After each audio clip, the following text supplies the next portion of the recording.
Many of Pope Francis's messages were for the youth. He sees them as the hope of a better future, not just for the Catholic Church, but for the world. With us today is JC Libiran, who attended the Pope's meeting with families, and Paolo Gallia, who was at the Plaza de Roma when the Pope led a Mass at the Manila Cathedral. They're also both youth leaders of the Light of Jesus family, a Catholic charismatic community.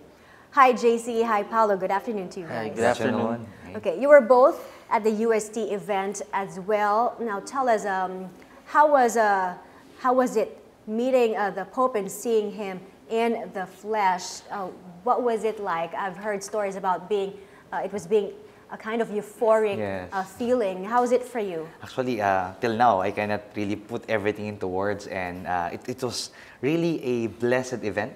Experience, an encounter. The first time that I saw him entering the university, and I was already feeling that I'm already touched. I'm already feeling Christ and His love, His mercy, and His compassion. You were closest to the Pope at the MOA Arena. Yes, no, actually at the Mall of Asia Arena, we were really at the top level. So I wasn't able really to have that close glimpse, but through the monitors, through the streaming, I was able to listen to his message. What about you, Paula? How was the Francis effect for you? The Francis effect, well, it was really a surreal experience. We were at the UST event, we were almost at the front rows. We're 4 rows, I think, from the front, behind the people with disabilities, and just seeing him on stage was really, you feel just God's anointing through the Pope, and his grace, His love. Every time I see him, I saw him in Manila Cathedral outside. We were waiting, and it just felt light. It made my heart feel light. It made my whole the aura that the Pope just expresses and exudes is just lightness and love and. Amazing. It's just an amazing encounter. And in all those events, at those papal gatherings, the energy of the crowd, how was it? You can really feel the energy of the crowd, and particularly their joy.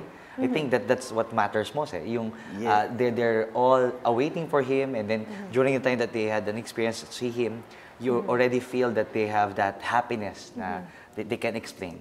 And you felt like a kind of oneness amongst the millions. Yes. And the guards, the policemen, even the young people there, we just felt we were family. Now that scene at the UST, an emotional moment with Glyzo Palomar, were you brought to tears? It was really, I saw people crying as well, and even here watching the TV screens, our people here were also brought to tears. Definitely. It was really filled with emotions, and it's genuine. It was really genuine, the words that were said by that little girl, and totoong totoo eh. And it connected to everybody, not just to the young people, but the suffering especially when Pope Francis answered the question of the little girl. There was no answer really, but allowing us not to be afraid to weep and to cry. And it was a question that many of us have asked before, right? Yes. Okay, now which among the Pope's message struck you the most? What was your favorite line? Let's begin with you, Paolo. For me, it was almost at the end of his homily at the UST was, be a beggar, and it was, learn to love and learn how to be loved. Because at times, for me, I've been serving the youth for so many years. And sometimes when we think of being a beggar, it's being selfless. Yes, that's part of it. But it's also, I believe the Pope mentioned it in a way that we are called to ask for help. Not just giving help, not just serving all the time. We sometimes think na, kaya na natin to we can do this, we don't need any help. But we are also called to be beggars, especially beggars, begging for the grace of God, begging for the mercy of the Lord, begging for help for other people, from mentors, from teachers, from leaders, and allowing us to be helped and be loved by the world and by Jesus, of course. So that was really the key message that I left, that stuck in my heart. Also coming from yourself, being a youth leader and a social worker. Yes. What about you, JC? In my case, it will be the suffering. I really got to relate with that question because my wife and I, for 3 years, we've also been praying to have a baby, but we were not yet blessed. So I really feel that you cannot do away with suffering, but it's really how you carry it, and most especially knowing that you are not alone. That's why the message of Pope Francis telling that during your suffering, that's the time that God is with you even more, and not telling to yourself that this is the end, but actually it is where there's a new place of hope for you and for other people as well. Well, how did you think the Pope's message in UST, how do you think it made an impact with the youth? What will be their takeaway from that? I personally, I think, of course, knowing that the Pope has left, that 5-day visit, there's a lot of message, particularly in UST. It's now a challenge for the young people to carry this out.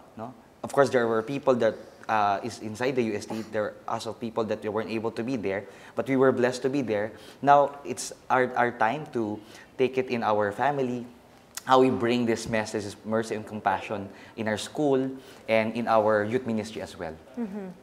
Okay, what about, there was a survey that said that more Filipinos are leaving the Catholic Church.